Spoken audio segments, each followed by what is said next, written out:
you very much, sir. आप बैठे बैठे अनऑफिशियली डिबेट बंद कर दो इस सदन में। माननीय, मैं सबको बोलता हूं, सबके लिए बोला हूं, सबके लिए बोला हूं। रिकॉर्ड में नहीं जाता कुछ भी, क्यों सदन में व्यस्त है? माननीय विदेश मंत्री जी। Speaker, sir, I rise to apprise this august House of certain recent developments pertaining to Bangladesh.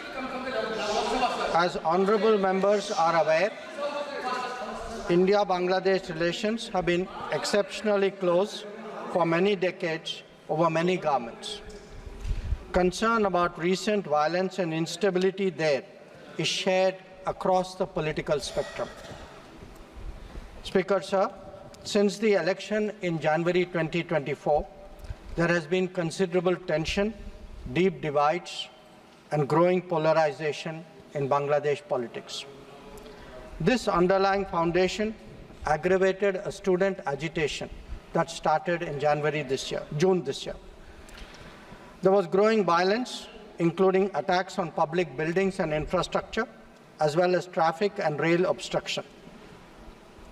The violence continued through the month of July.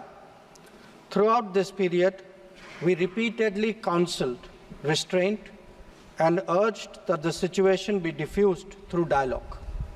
Similar urgings were made to various political parties, political forces with whom we were in touch. Speaker, sir, despite the Supreme Court judgment on 21 July, there was no let-up in the public agitation.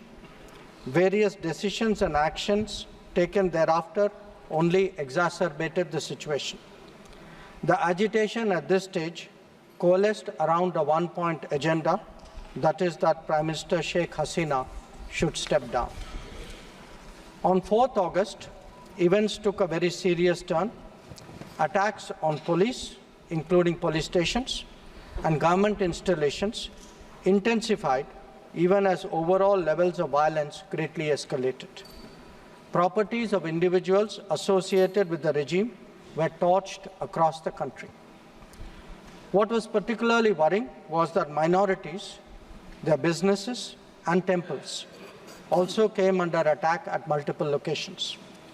The full extent of this is still not clear.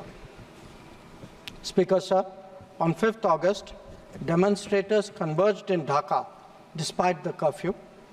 Our understanding is that after a meeting with leaders of the security establishment, Prime Minister Sheikh Hasina apparently decided to resign.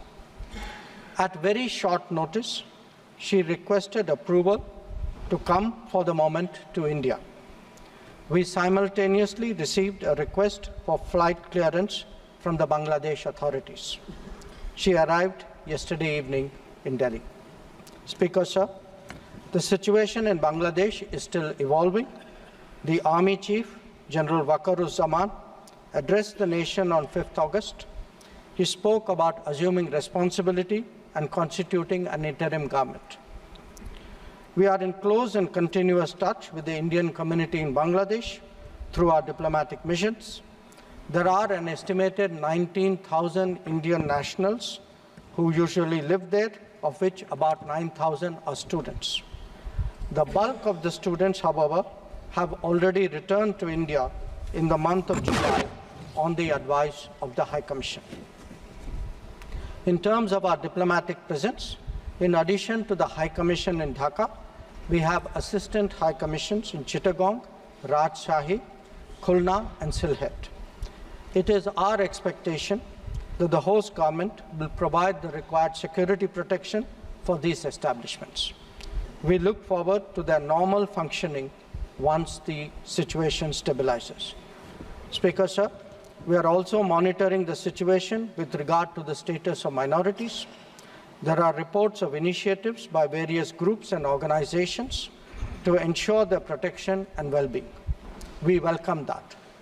We welcome that and will naturally remain deeply concerned till law and order is visibly restored.